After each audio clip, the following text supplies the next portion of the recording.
जय हिंद सभी को। आप सभी को पार्ट 1 का वीडियो मिल गया है। अब आज हम लोग क्वेश्चन नंबर 2 से करेंगे पार्ट 2 का वीडियो। एकली विभाजन निर्वहन विधि समझने के बाद 1.1 एक्सरसाइज का ये डे 2 का वीडियो है। आप सब लोग यहाँ पे समझने की कोशिश करेंगे। एक थ्योरेटिकल पोर्शन है, इसलिए मैंने इसको पहले से लिख करके आप सभी के साथ लाया है। आप मेरे चैनल पे नए हैं तो स्टूडेंट पोर्ट को सब्सक्राइब करिए। एप्लीकेशन भी है प्ले स्टोर पर, स्टूडेंट पोर्ट को डाउनलोड करिए। सबसे अहम बात, अगर आपको कोई इसमें दिक्कत आती है 8409723275 होमकार बैच को जरूर परचेज करिए। इस नंबर पर मैसेज करके आप अपनी सारी समस्याओं को दूर कर सकते हैं। क्वेश्चन की तरफ बढ़ते हैं। दर्शाइए कि कोई भी धनात्मक विषम पूर्णांक 6 6 3 और 6 5 के स्वरूप का होता है। तो इसको प्रूव करने के लिए हमने क्या लिखा, ध्यान में रखेंगे कि माना कि ये कोई धनात्मक पूर्णांक है जहां b बराबर 6 है। b बराबर 6 इसलिए लिए क्योंकि आप लोगों को पता है एकली विभाजन में फार्मूला होता है a बराबर bq प्लस r। तो ये b की जगह पर क्या होगा, यहाँ पे दिया हुआ क्वेश्चन कंपैरिजन करा लो। आप लोग क्लियरली देख रहे हो, कंपैरिजन जब कराओगे, जब उसको तुलना कराओगे तो तुलना कराने आपको दिखाई दे रहा है कि ये b है ना, और b की जगह पर क्या लिखा हुआ है, 6 लिखा हुआ, सब जगह 6 है ना, तो b का मान 6 होगा। b का अर्थ होता है बुआ भागफल। आप लोग बच्चों ने पढ़े होंगे भाग में, भाज बराबर भाजक गुने भागफल जो शेषफल, उसी को बोलते हैं a बराबर bq प्लस r, जिस फार्मूला का निजात यूक्लिड एल्गोरिथम साहब ने किया था। समझ में आ गई? उसी फार्मूला का हमने कहा रखा कि माना कि ये कोई धनात्मक पूर्णांक है जहां b बराबर 6 है। जैसे ही b बराबर 6 होगा तो ये a बराबर bq 6 प्लस, हमें क्या सिद्ध करना है, तो a बराबर 6q प्लस 1, 6q प्लस 3 और 6q प्लस 5। इस प्रकार हम पाते हैं कि जैसे ही हमको समझ में आया, तो अगर b का मान 6 है, इसका मतलब r का मान 0 1 2 3 4 और 5 हो सकता है। यही पॉसिबिलिटी है, क्योंकि शेषफल जब भी होता है वो भाजक से क्या होता है, कम होता है। तो भाजक 6 है तो 0 हो सकता है, 1 हो सकता है, 2 हो सकता है, 3 हो सकता है, 4 हो सकता है और 5 हो सकता है। यहाँ एक विषम संख्या है तो शेषफल भी क्या होगा, विषम संख्या हो। किसी भी शेषफल को, किसी भी संख्या को विषम, जैसे मान लो 3 विषम संख्या, ये भी विषम संख्या, भाग दे दो 3 दूना 6, रिमाइंडर कितना बचा 1। तो विषम संख्या को विषम संख्या में भाग देने पर हर हमेशा विषम संख्या ही शेष बचता है, ये याद रखोगे। तो क्लियरली हमने ये कहा कि यहाँ पर a जो है विषम संख्या है, इसलिए शेषफल में क्या होगा, विषम ही प्राप्त होगा। तो शेषफल का मान हो गया 1 3 और 5।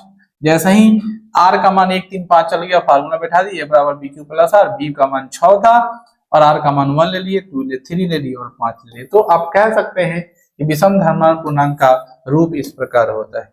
उम्मीद कर रहे हैं आपको समझ में आ रहा होगा। ये थ्योरेटिकल पोर्शन इसलिए मैं पहले से बना के रखा हूं ताकि आपको समझ में आ जाए। अगले क्वेश्चन की तरफ बढ़ेंगे। क्वेश्चन नंबर 3 क्या कहता है कि किसी परेड में 616 सदस्यों वाली सेना आर्मी की टुकड़ी को 32 सदस्यों वाले एक आर्मी के बैंड के पीछे मार्च करना। यानी एक लाइन बना हुआ है और उसमें 32 सदस्यीय बैंड के नीचे क्या करना है, आर्मी का जो गैप चल रहा है उसके पीछे मार्च करना है। तब को ये क्वेश्चन कहता है कि दोनों समान समूह में समान संख्या स्तंभों का मार्च करना है। आपको किसी भी क्वेश्चन में बस यही पकड़ना है जहां पर अधिकतम आ जाए। अधिकतम का मतलब होता है हाईएस्ट। हाईएस्ट वर्ड कहां से है, HCF से आया है। HCF का फुल फॉर्म क्या होता है, हाईएस्ट कॉमन फैक्टर, मतलब हुआ मौसा निकालना है। तो आपको मन करे तो यूक्लिड विभाजन से बना दो, a बराबर bq प्लस r फार्मूला से, या आपको मन करता है तो आप इस तरीके से बनाओ। और इसी के आधार पर हमने इस क्वेश्चन को क्या किया है, सॉल्व किया है। जैसे आप लोग क्लियरली देख पा रहे हो, 32 के पारा एक बार में पड़े 32 आया, घटाने पर 29 आया, ऊपर से 6 उतारे, 32 के पारा 9 में पड़े 288 आ गया। इसको घटा लिए तो बचा 8, 8 के पारा में 32 कितना बार में आ जाएगा, 4 बार में। तो स्तंभों की संख्या कितनी होगी बच्चों, 8 हो गई। ये आपका क्या हो गया, आंसर हो गया। कहानी समाप्त। अगले बढ़ते हैं, अगले सवाल की तरफ बढ़ते हैं। ये आखिरी सवाल है 1.1 का, नहीं इसके बाद एक और होगा। ये क्वेश्चन नंबर 4 कहता है यूक्लिड विभाजन प्रमेयिका का प्रयोग करके बताइए निम्नलिखित धनात्मक पूर्णांक वर्ग किसी m इतना इतना का स्वरूप का होता है। अब ध्यानपूर्वक सुनिए। माना a कोई धनात्मक पूर्णांक है जहां b बराबर 3 है, r बराबर 0 1 2 3 है, तो r का मान 3 से लेस देन होगा। अब a का मान 3 क्यों ले लिए, b का मान 3q प्लस 1 ले लिए और 3q प्लस 2 ले लिए। इस प्रकार हम पाते हैं कि a स्क्वायर बराबर 3q स्क्वायर, यानी वर्ग करना है तो दोनों तरफ स्क्वायर के अंदर 3 का स्क्वायर 9q स्क्वायर। हम इसमें से 3 कॉमन निकाल ले सकते हैं। हम 3 इसमें से कॉमन अगर निकालते हैं तो 3 निकालेंगे तो क्या होगा, 3q रहेगा। अब यहाँ पर हम लोग क्लियरली देख लिए, ये वाला पोर्शन का 3q इंटू 3q लिख लिए तो 3q आपको मिल सकता है। अगला पॉइंट बने a स्क्वायर 3q प्लस 1 का स्क्वायर करेंगे तो क्या मिलेगा, वही 9q square a plus b के होल स्क्वायर पर तोड़ेंगे। फिर अगला 3q प्लस 2 को तोड़ेंगे ए प्लस बी के होल स्क्वायर पर ये मिलेगा। तो कुल मिला के हम लोग देख रहे हैं कि हमारा जो है दर्शाने का तरीका जो है, या 3q जो है वो m हो गया, 3q स्क्वायर m प्लस 1 हो गया, तो हम क्लियरली लिखेंगे 3m और 3m प्लस 1 के रूप का होता है। आप किसी भी वर्ग में चले जाइए, तो ये भी एक तरह का थ्योरेटिकल है। और आखिरी वाला जो बनाए थे उससे पहले एकदम सेम तरीका है, लेकिन इसमें वर्ग पूछ रहा है, पिछले वाले में इसमें घन पूछ रहा है, मतलब आपको 3 बार गुना करना है। एग्जाम में नहीं आते हैं बच्चों, आपको 1 नंबर क्वेश्चन यूक्लिड विभाजन एल्गोरिथम की थी वही सवाल पूछेगा। यह सब सारे क्वेश्चन का लेस संभावना होता है, एग्जाम में बहुत नगण्य मात्रा में देखने को मिलता है।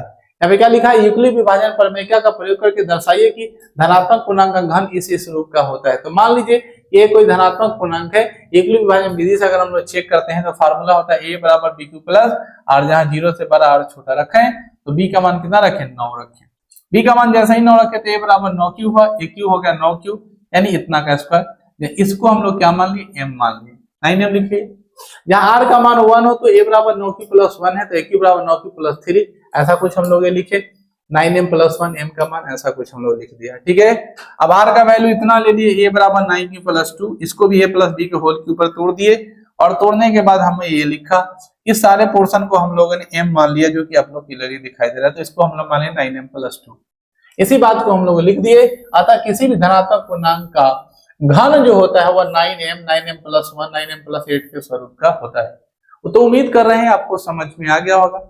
ये चारों क्वेश्चन जो है वो एग्जाम में संभावना बहुत कम होती है, ले संभावना एग्जाम में पूछने का। इसे मैं पहले से लिख करके आपको समझा दी कि ये थ्योरेटिकल पार्ट है, लेकिन एनसीईआरटी के सारे क्वेश्चन को कर रहे हैं, इसलिए मैंने कहा कि कुछ भी नहीं छूटना चाहिए। आपसे वादा है आपकी सारी क्लासेस लगाई जाएगी, उसी क्लासेस में ये सारी वीडियो है। तो आपको मैथ कैसा लग रहा है, उसके अलावा सभी सब्जेक्ट के वीडियो जल्द ही नोट्स के साथ आ रहे हैं, तो आप परेशान नहीं हो, आपके सारे एक्सपर्ट आपके साथ होंगे। आपकी हुंकार बैच आ रही है। आप मेरे चैनल पर नए हैं तो वीडियो को जरूर शेयर करें। आप सभी का धन्यवाद।